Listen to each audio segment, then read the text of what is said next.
Time now for Coming In Hot with Brent Wallace, Bobby Ryan, and Jason York.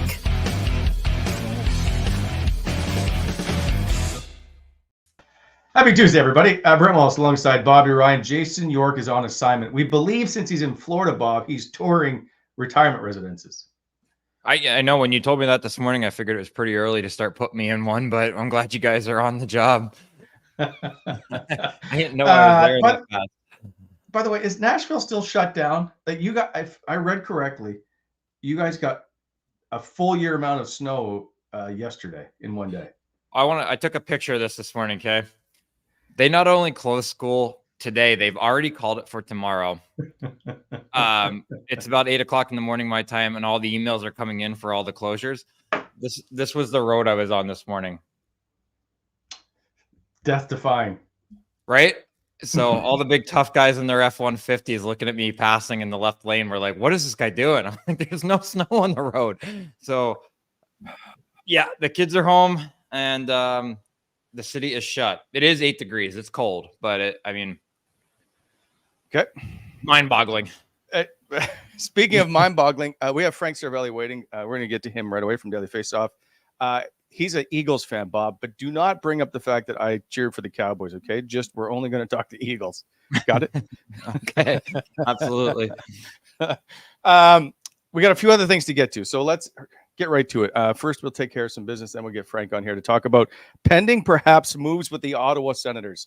This show is always proudly presented to you by Charm Diamond Centers.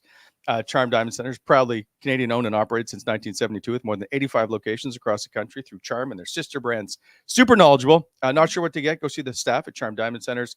They will help you find what you're looking for. Get custom ring building delivered in less than 4 weeks with the Charm Masterpiece Program and an unbeatable pricing policy. Valentine's Day quickly approaching, or for any special occasion, Charm Diamond Centers is the crown jewel of beautiful pieces of jewelry, including a large selection of Canadian lab-grown diamonds, mined diamonds, and don't pay until 2025 with their instant in-store financing. For more information, go to charmdiamondcenters.com. And as always, our show brought to you by our friends at BEI, Bonisher Excavating, heavy civil general contractor in both the public and the private sectors. When planning your next project, consider BEI for all of your aggregate supply needs, including all things equipment rentals, aggregate, topsoil sales, haulage, and floating.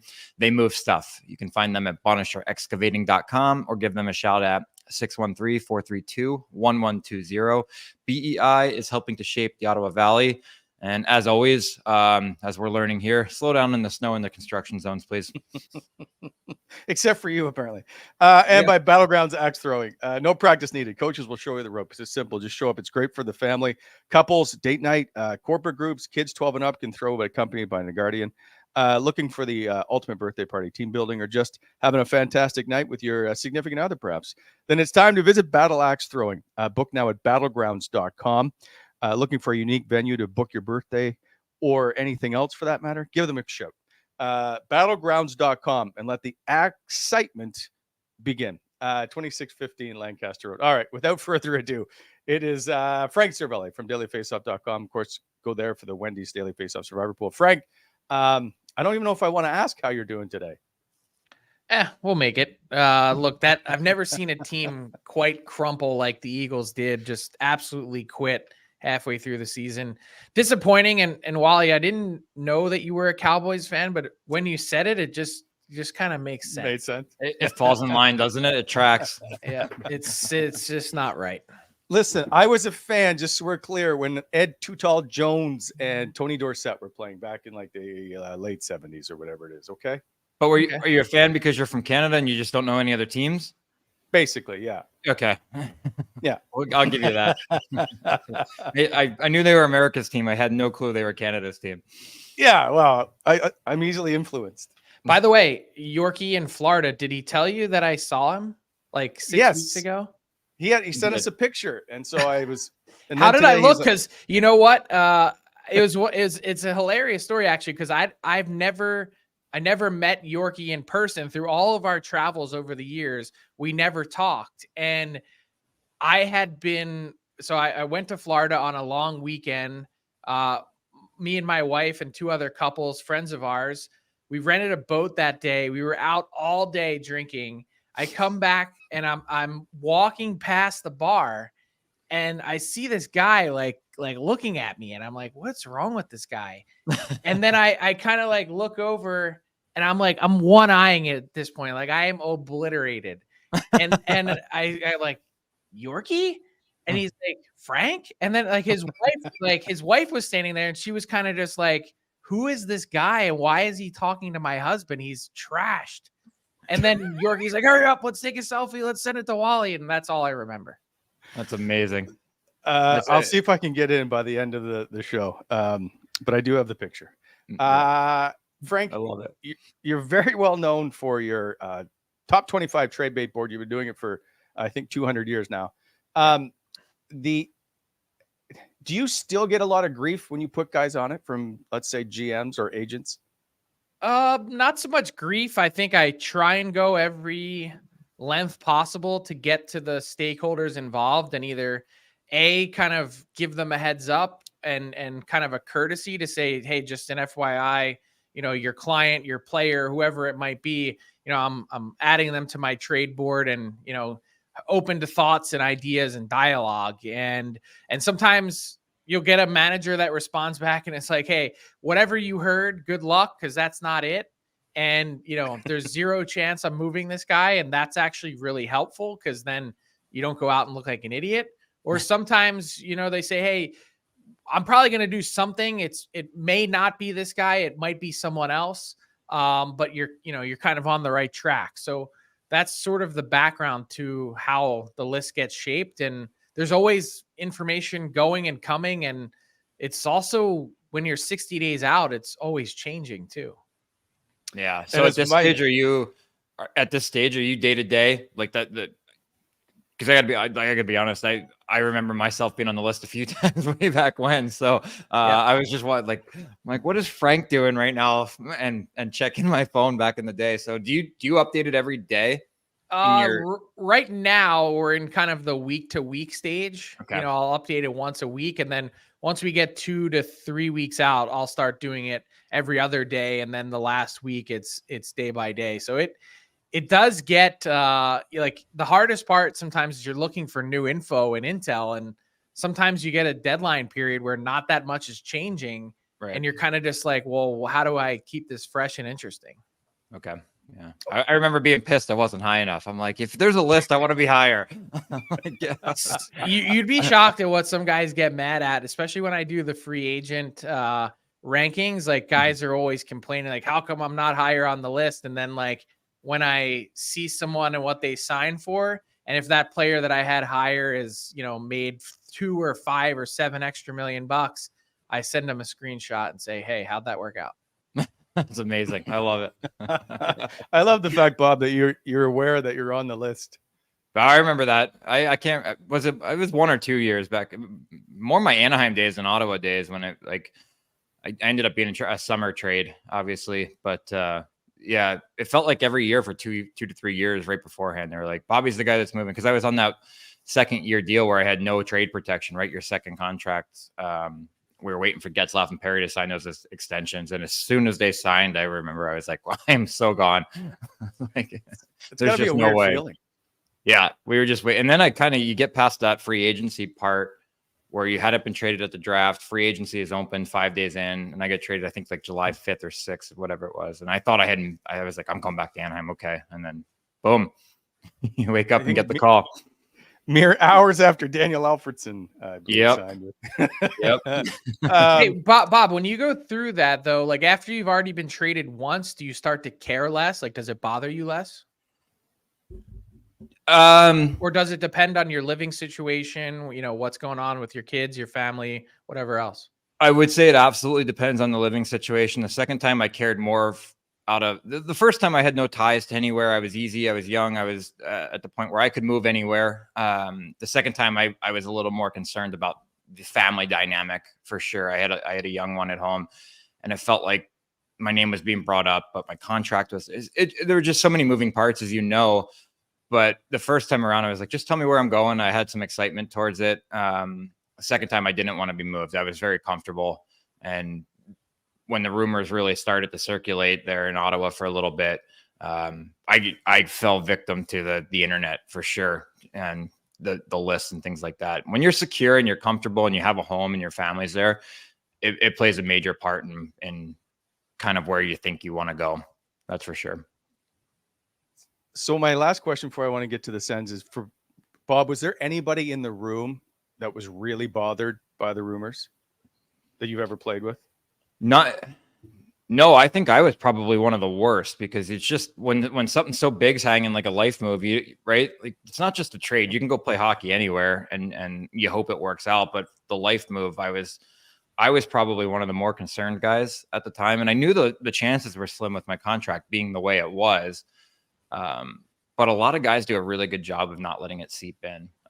Some guys make self-deprecating jokes that you kind of laugh off. But at the same time, nobody airs it out in the room. Once you get in the room, you kind of put it all away and just focus on the day. So no, nobody overwhelming. All right. This makes more sense as to why you own a house in every state now. I'm down to 2. Give me a break. I'm in the Southeast and I'm staying.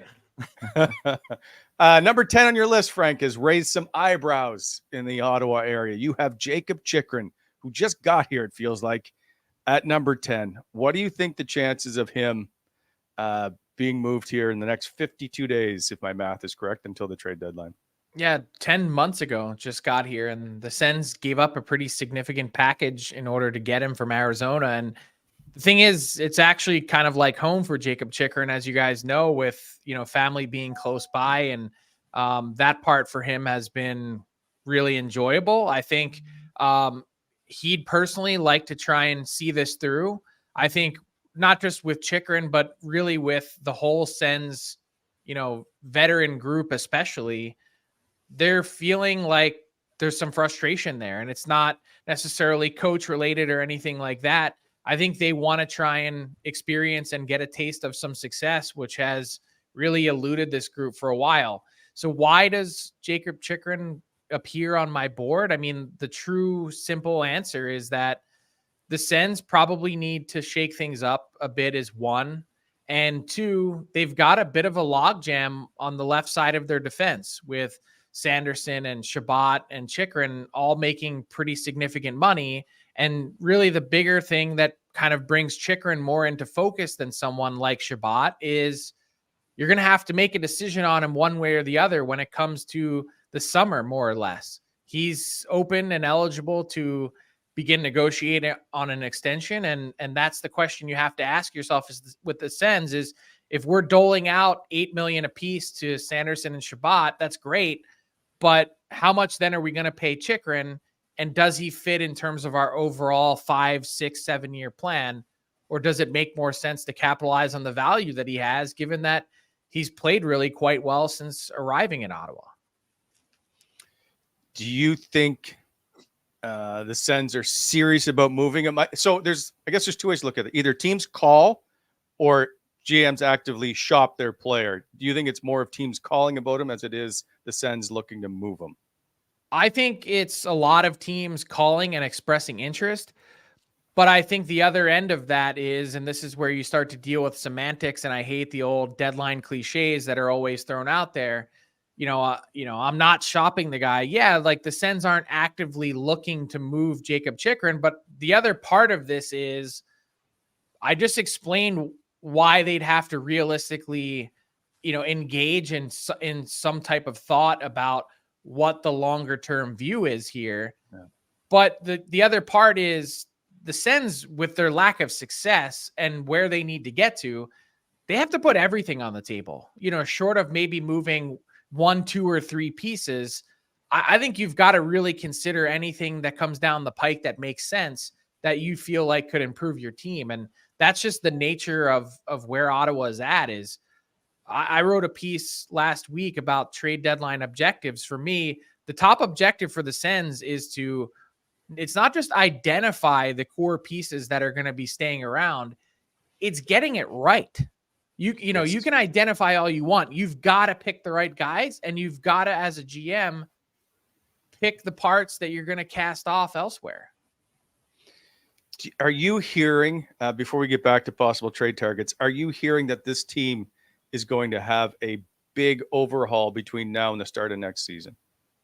I don't know if overhaul is the correct word, but I do think that they're in for some significant changes. And frankly, they should be, given that something isn't quite right. Like, I do think the coaching part has played, a sizable role or impact in terms of how this season has unfolded, not just results wise, but even eye test wise. Like, I'm not really seeing any significant change in the team under Jacques Martin. And I think they need to, consider, one of their other top priorities needs to be bringing in a permanent coach that can really fulfill all of those roles and obligations. And then you get that set for moving forward, who can also help shape your vision and how your team wants to play and execute. But I also think that there's something to this mix of guys, and I'm not pointing the finger at anyone in particular. I think there's just been more at least from the people I talk to that are close to it, a culture of complacency where, yeah, they want to win and they say all the right things. But the fact of the matter is this: when you've got so many guys locked up to long-term deals that are making, life-changing, life security money, you tend to just not be, as a fact, more hungry than some of the other guys that are scrapping and scratching and clawing. And I think that part of it for me is it kind of stands out. It's, they've got some questions to answer here as to who's part of the solution and who's part of the problem. So one of the interesting by the way, names, just wanted to clear up. I'm not saying that Jakob Chychrun is part of the problem at all when he appears on my list. I actually think he's a really viable and strong long-term solution, his injury history notwithstanding. If it were me and I were looking at the Sens, the guy that I'd probably be most interested in trying to figure out where the future lies is Thomas Chabot. Well, that was my next question of, is it one or the other? And this isn't, we need to move Thomas Chabot because he's not a good hockey player, which people like to dump on in the city. Thomas Chabot's contract right now is the key part, right? Is it the no trade or the no move clause kicks in July 1. He gets $10 million next year in salary. If there was ever a time, it would be now. And it's not to move somebody, it's to make your team better in how you recover whatever assets you can. Do you think Thomas Chabot is moved here? And that's part of the problem is, as much as you're looking at the contract and saying, hey, if not now, then when?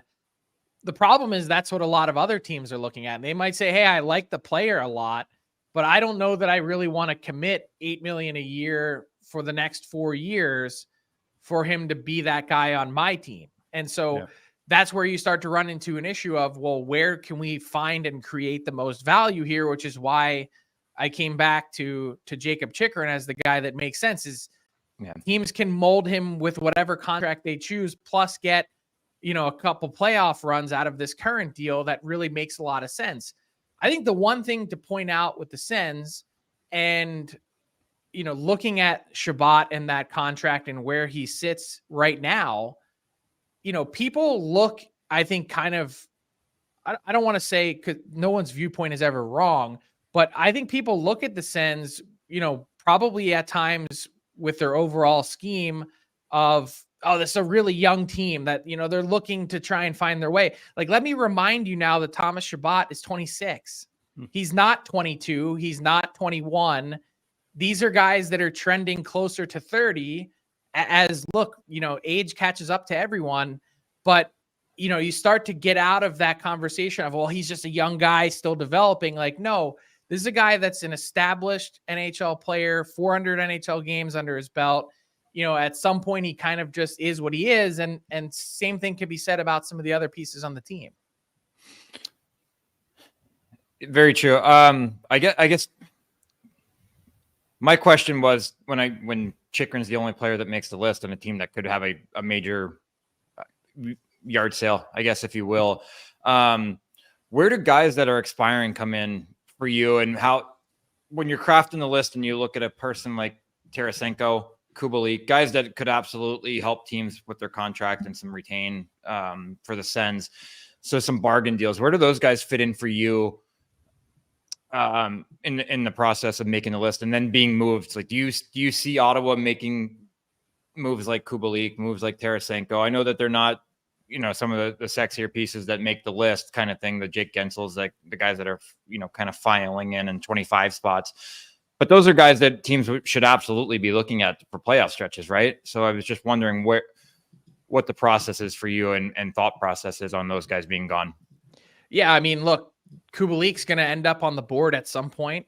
I still had some real questions about Tarasenko, and look, he holds the cards here with the way that he structured his 1-year contract. He's got the no trade clause that he can veto anything, and I haven't gotten a confirmation one way or the other that he'd actually waive. The Sens can push, but I think last time I checked, his son plays minor hockey in the Ottawa area. I think they really like it there. And more than that, I think the Sens, some of the younger guys on the team have really enjoyed having him around as a positive influence, that at least from the people I've spoken to have found him to be a really helpful voice in there for a team that's been through some tough times. That I don't necessarily get the sense that the Sens themselves, their front office, are dying to move him, and or that he wants to get out of there. So for me, until I kind of get that word one way or the other, that's why he doesn't appear on the board. As far as, creating some other value, like, you're going to get something for Kubalik, but like, there's a reason why he hasn't, given his point production, ended up with any sort of longer term deal anywhere else. Is like, he's kind of one of those guys that it feels like every time you turn around, he's kind of right on the scrap heap, whether it's, 25 to 40 on your trade targets board, or, 25 to 50 on your free agents board. He's kind of always out there, always available. Very fair. Very fair. So there's lots of chatter out of Calgary about moving pieces. Elias Lindholm, Rasmus Anderson, even Mackenzie Weegar. I'm going to get to him in a sec. Do you foresee Ottawa would love, obviously, to get a right-handed shooting defenseman? Do you think Rasmus Anderson could be on the move? I tend to think that it's pretty unlikely. Look, he's the one guy there, coupled with Weegar, that actually has some term. And that's a big reason why I've been saying all along this year for the Flames, they've got a ton of guys that are on expiring contracts, and some that are going to create some significant value, including Lindholm, you mentioned, who's number 1 on the board. Tanev isn't far behind. They've got 3 guys in my top 5. Hanifin's on that list, but if your design is to be competitive in a 2 to 3 year window, which the Flames aren't going to go scorched earth full rebuild here. They can't, not with some of the longer term deals that they have for Huberdeau and for Kadri, and probably including Weegar in that group, that if they want to be competitive, you can't just start from scratch again. You've got to keep a piece or two around. And Hanifin, for me, is the guy that makes the most sense, that if you can sort of go into next season or the next 3 years with Weegar, Hanifin, and Anderson as the sort of first half of your defense core, well, then you're in a decent chance. You're giving yourself an opportunity to have some of your young guys in the meantime step up and fill out the bottom half of that defense. Now, when it comes to, do you pluck off a piece like Weegar and try and redo it? Like, I personally think the way that he's played, it's significantly improved since the first couple months that he was in Calgary after that trade. And at 6.25, like, you're just seeing this price go up, up, and up. I think for Calgary, the best play is to just keep him and not try and then have to go out and replace him once you move him. He has a no trade clause. Like, we keep talking about him like he's easily available. If I'm Calgary, what? There's no. I don't think. But if he was from anywhere other than Ottawa, you wouldn't even ask. I just don't see this. I don't see this happening whatsoever, but I could very well be wrong. I don't know that the draw home is enough to make him move his no trade to join a team that's perennially bottom 4 in the league. I mean, he's probably looking at not all that different in Calgary for the next couple years until they figure it out. Yeah, it's just a matter of where you want to lose. Bobby, have you checked the tax situation? So they have Jacob Markstrom, again, who's, I think, has a no move or no trade clause, I think, Full for 2 no years. Move, holds all yes, the keys. that's it. $6 million a year. There was a time Ottawa was negotiating with him when they signed Matt Murray, and I think Markstrom turned down an offer. I think there was a $500,000 difference in contract, and so he went to Calgary. He had the same contract offer on the table actually with the Oilers too. And wow. he had actually, the Oilers think that he had more or less agreed to come there before he ended up switching and going to Calgary. See, so, and I heard with Ottawa, they felt they used Ottawa as a negotiating tactic for Calgary. So that kind of sounds like the same idea. That sounds like multiple Canadian teams have been spurned. Should be public enemy number one. But now that everybody's gone from Ottawa, do you think Jacob Markstrom could be on the move? I would like to. I think they need a Jacob Markstrom type goaltender. I mean, they could use the stability for sure. I understand where Calgary's at with Dustin Wolf being on the way. He's likely or very likely to be named the AHL goalie of the year for the third consecutive year. He's more than ready to play in the NHL, but they've got to find a situation where they can extract as much value as possible, whether that's Markstrom, if he's willing to play ball, or whether that's Dan Vladar as a backup whose numbers haven't been great. That 1 year ago we were talking about as being a guy that could be a future number 1 or 1A somewhere, that just, he hasn't been able to do it. He's got the size, he's got the game, everything that you want. And there's been no consistency there, which is really kind of just the nature of the position. So I think Markstrom is a bit of a long shot. And I think the reason for that is we're seeing a market correction in what goalies are being paid. I think teams are realizing that unless you're paying Hellebuck or Vasilevsky or one of the two guys in New York, Shesterkin or Sorokin, Demko, if you're paying in that $4, $5, $6 million range, more or less what you've been getting, and the Sens are testament to this with Murray and with the guys Talbot. they have now, that you can more or less get the same from those guys as you can spending 2 or 2.5 or 3 and not put yourself in nearly as much of a cap bind. Fair enough. Okay, so Elias Lindholm, which I think would be a fantastic fit in Ottawa. Why don't we? I know I'm trying to trade for all of Calgary's pieces. I think he'd be a great number 2 center. What do you think it takes to pry him out of Calgary? Well, it's the Sens, and this is going to have to be part of the calculus, is it's not just going to be what it would take to pry him out of Calgary, which you're looking at, multiple future assets, including a number 1 pick, is you got to pay him. Mm-hmm. So what are you comfortable with paying on the back end of it?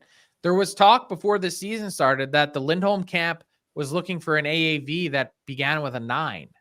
Oh. And you might have been able to get away with that before the year started, but with his production taking a dip and he's kind of in the $50 point production range, that AAV has plummeted to, it's somewhere between 775 and 825 right now, maybe $8 million. So you're looking at, if you trade for him before the deadline, maybe 8 times 8 if you can keep him, and if not, if he goes to market, you're looking at 7 times maybe 8 and change. Now, that can the Sens really afford another player? And this guy, I'm a big Lindholm fan. This is a guy that's gotten Selke votes and is a pretty complete player and has shown some serious offensive creativity. But do the Sens need another $8 million player for a second line center? I'm not entirely convinced that's the case. Just a different type. I know you got to go. So 10 seconds. Trevor Zegras is on your list, which raised many eyebrows. Do you foresee him being moved at the deadline? Not before the deadline. That injury now 6 to 8 weeks certainly isn't going to help. And I think it's just a name to really keep an eye on as the conversation gets louder for the summer, because he's not really someone that I believe fits Pat Verbeek's overall vision of how the Ducks are going to play. Fair enough. Frank, I appreciate your time as always. Great stuff. Don't forget dailyfaceoff.com for the trade bait board. All 25 guys in there. Thanks, Frank. Take care, my friend. Go Eagles. Yeah. Fly, Eagles, fly. Frank, we had to rush him out of there. Something must have come down the pipeline. So he's a busy man. So the phone's buzzing. I appreciate his time as always. Lots of stuff still going on here. We got to do also our pick for today is Colorado's in town. The Habs did us no favors with beating them last night. So Colorado, I'm assuming, a little cranky today. Yeah. Before we do that, I want to get to our Wendy's Did You Know? Because it's just an interesting note I found before we get the return of Shane Pinto. So Wendy's, and of course, Daily Faceoff, which is our good friend Frank, has a Daily Faceoff survivor pool. Shots on goal, goals against average, points per game. They can make or break your week, but don't overlook the BPMM, the Wendy's Bacon Portobello Mushroom Melt. Sure, it may not help you win weekly prizes with your Wendy's Daily Faceoff fantasy, but unlike your predictions, it never disappoints. So try your luck, but don't push it, because the Bacon Portobello Mushroom Melt is only back for a limited time, and if you miss it, you won't get a second chance. Sign up for Daily Faceoff today, sponsored by Wendy's and the Wendy's app. Wendy's, we keep it fresh. So here we go. Tim Stützle, Josh Norris, and Shane Pinto are expected to be the Sens' top 3 centers for the foreseeable future, minus any big blockbuster trade. However, they've only played together in the same game 25 times out of a possible 258 games. It should be, I think, 0.9%. When all 3 are playing in the same game, Ottawa has a record 16-8-1. So if you could carry that over a season, they'd be a pretty good team if that were the case. Just find it very shocking. Like 4 seasons, they've only been able to play 25 times together. Well, 3, right? You lose one of them for Josh right out of the gate, I guess. Well, Pinto lost his as well with the shoulder. Like, that's the thing. They've had so many injuries. Yeah, they really have.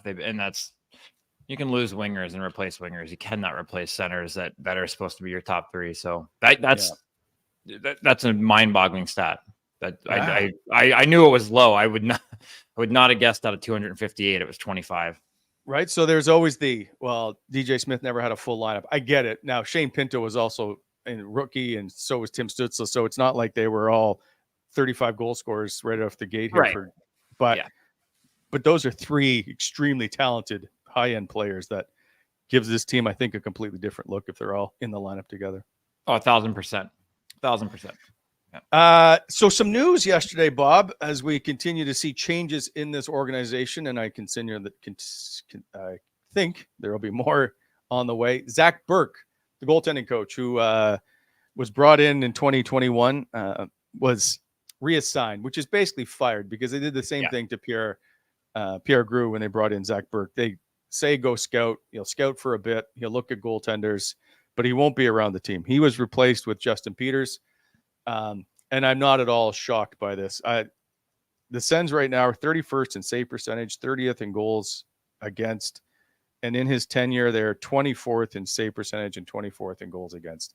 Not a big surprise. They need to figure out something to shake this up. For sure. I don't think they realized how lucky they had it with Pierre Grue and how good he was. I think he was Andy's and the old regimes guy. So they're right. He was with Guy and yep. But he was unbelievable, because I spent arguably more time than anybody with him and Andy. And he said it when he was on, a lot of being a goaltending coach is being a therapist. And it takes time to build that relationship and trust up between goalies and that. And when everybody came in, I don't think Pierre was given that time. And he had a carousel of goalies that he's got guys coming up that he knows a little about here and then. Like, when you think about the amount of goalies they've gone through after Andy.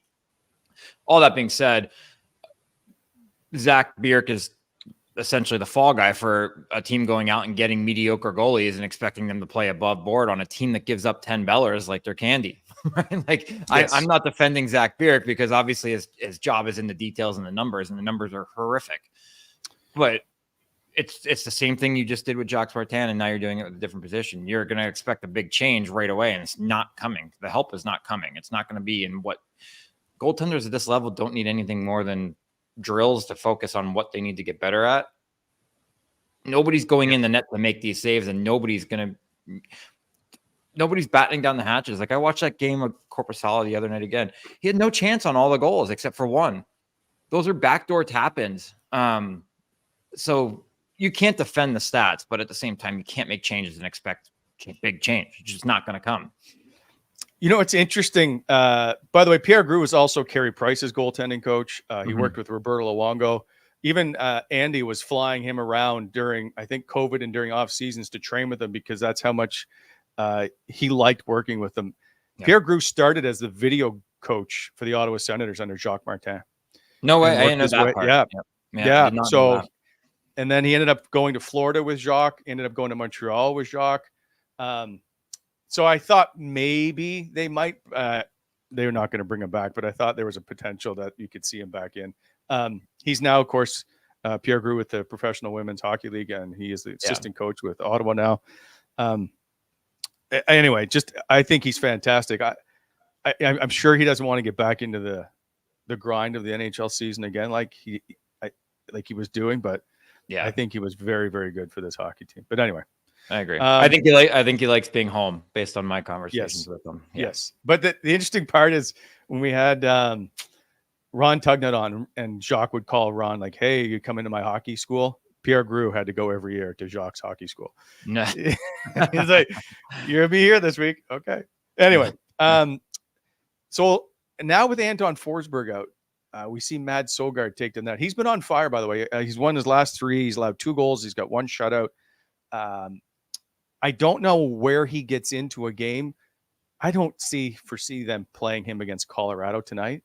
Maybe, but that seems like an awful lot to throw at Sogard right away. I know they lost last night, but this is the Colorado Avalanche who are still on a tear. Yeah. I don't see it. And I guess by speaking about that, we'll speak about the game a little bit. This is a road trip. Like Colorado's sitting in second, and they're giving up 2 games in hand to a team in Winnipeg that's unbelievable right now, and having a hell of a year. They looked at. I'm guaranteeing you, Colorado looked at Montreal and Ottawa back to back and said 4 points, and now they didn't get 2 out of the gate. They're going to come out hard tonight. They're going to come out saying we have to be 500 here, right? Like it's just unacceptable to drop 4 points. So they're going to be flying.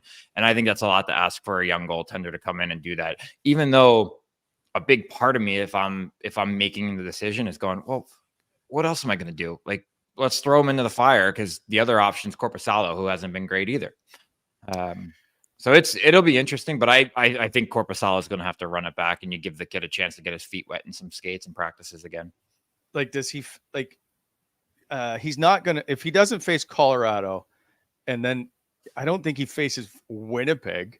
He plays Montreal that comes in. They just ended, I think, a 3-game slide. And then they've got that Philly game, which is the back-to-back between Winnipeg. And the next day they're in Philly in an afternoon. I would think it's Philly that he plays, but maybe I'm wrong. I could agree with that. And like, if you're Korpisalo and you're the coaching staff, you're like, we got to get him in against Montreal because it's a game that we can feasibly win. Like, it's a winnable game. And here's what you don't want. You don't want your starting goalie at this point that is not had a good year. Confidence has to be horrific. And then you're going to give him 2 out of the next 4 games are going to be Colorado and Winnipeg, but you're not going to give him Montreal or Philly. So it's kind of a pick your poison. I think you might be right that Korpisalo runs the board this week, and then you slide Sogard in in Philly. Excuse me. In Philly, the return of Shane Pinto game, by the way, as we get closer to seeing him back in action. Quickly, someone we don't talk. I was hoping Yorkie was going to be on the show today, but I understand he's on vacation, so I understand it. But I wanted to talk about our today's hot or cold performer, brought to you by DoorDash, because he's in that wheelhouse as being, I don't want to give it away just yet. So this show is always delivered by DoorDash. Get everything you need. Simply just download the app and then enter code NATION25. So for a limited time, our listeners can get 25% off and 0 delivery fees on their first order of $15 or more when you download the app. Enter code NATION25. That's all uppercase letters, NATION 25. 25% off up to a $10 value, 0 delivery fees in your first order when you download the DoorDash app in the App Store and enter code NATION25. Don't forget, NATION25, 25% off your first order with DoorDash. Offer valid in Canada, subject to change. Terms apply. Our hot performer today, Artem Zub, who doesn't get a lot of attention, but his last game versus San Jose was career-ish. Yeah. 3 assists, which is 3 points, obviously. 7 shots on goal, career high. +3, played 20-47. And he just looked really, really happy. I just happy for him because it's been a tough year for everybody. Nobody's really been happy. And I just think those stay-at-home defenseman type get overlooked, if you will. Yeah. And so I'm just shocked he racked up 7 shots on goal. He fits, very good player. He fits the mold of, if you're talking about him, it's probably not for a good thing, right? Yes. Because he makes a glaring mistake, and it's happened to us on his show. Like he's not ever bad. He had one game this year where he was horrific one time, and we blew him up on the show. I did anyway, but it was just, and it wasn't to highlight the players. Just like, here's a guy. This is how bad things are going. Here's a guy that's consistently good, and this is what we're showing. But he had a great night the other night. I love the player. He just makes clean plays, works hard. When you get to see him he's kind of like a thought in a sense. Like if you're talking about him, something's going wrong. He's making a glaring mistake. And when you get some offense, and 7 shots is a hell of a night for a defenseman. It's just, you see him smiling. He deserves it, because it's a very, very unglorified position. Yes. To be a defenseman that is generally bailing out his offensively gifted partners. Right, those guys are up the ice, and he's taking numbers coming back. So it was a good player. I thought you were going to give it to me, because I haven't missed a show in a long time. I've been on fire. I want to see how far I have to go back. I just want to point out, Bob, you're supposed to make the shows. Twice a week. No, I don't know when we went to. Yeah. Are you? I'm sure? gonna check. Yeah, I don't know. You get back to me. I will, but I do appreciate you being here. I will try to work you into upgrading the Employee of the Month prize pack. I went through the holidays, engagement. Like, I just been nailing it. So, yeah. I was going to give it to Yorkie yesterday for doing it on vacation, so maybe I can. I'll get back to you. Okay. But today it's Artem Zub. Okay, don't take Deal. his spotlight. Deal. He's a beauty. I like it. Yeah, I love that. I love the player. He's great, and just a good. He seems like he's great for the city, and the players probably call him Zuby, running around the room and having fun. So good for him. So I've tried for 2.5, 3 years or whatever to get him on the show, and his agent just goes, he doesn't do interviews. And I'm like, come on, just once. Is he just a quiet guy that doesn't want to, or is it the language barrier too, or? It's the language barrier. Yeah. So anyway, I get it. One day, hopefully one day. So now we'll get to lock of the day, since we're talking about Colorado. They're a wagon. I know wagon sounds like a silly term, but like 9-2-1. They haven't lost 3 games in regulation all year, and I think they've only lost 2. I think they've only lost back-to-back games 2 or 3 times this year. Like, Nathan McKinnon has gone 6 games without a point. They've played 44 games or whatever it is. Wait, I'm 6 sorry. games. All year he's only had 6 games without a point. What did he have one last night? Yeah, of course. Yeah.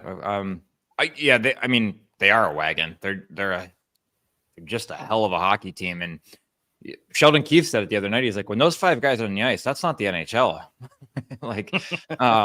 And he's not wrong. There's a couple lines like that get out there where you're like, this is next level. And they're playing at a different speed, and they have arguably the best at it in the league. So the boys got their work cut out for them. So good luck. Yeah. And they're going to be on. And they're going to be ornery. Well, that's the thing, right? So they're coming in. This is an interesting game for me. I would have normally have said Colorado will just roll in here. Remember what they did? They dismantled Ottawa in Colorado, which I think was Jacques' first game, if I'm not mistaken. Yes. So Yorkie, by the way, he's taking Colorado. And he doesn't have to defend his position because he's out.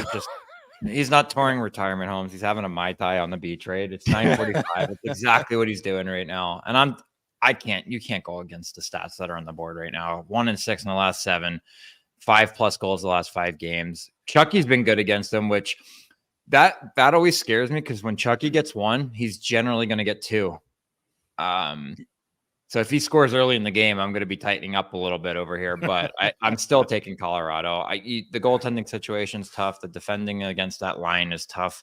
And they lost last night to a team that they should absolutely have walked. So they're going to be pissed. And they had a lead in that game. They were Yeah. up 2-1, and then they allowed them. Did they go up 3-2? Anyway, I know it was Can't tied remember. 3-3, and then they gave up the late goal. 4 minutes to go in that game. See, if they win last night, I'm actually really thinking about, because that would be a classic trap game. But they're probably not going to skate today. They're going to have a video, and they're going to get a little bit of a whack saying, if we can't close out against the Montreal Canadiens, how the hell are we going to do it against the Vegas Golden Knights? And that's what they're hearing today, I'm sure.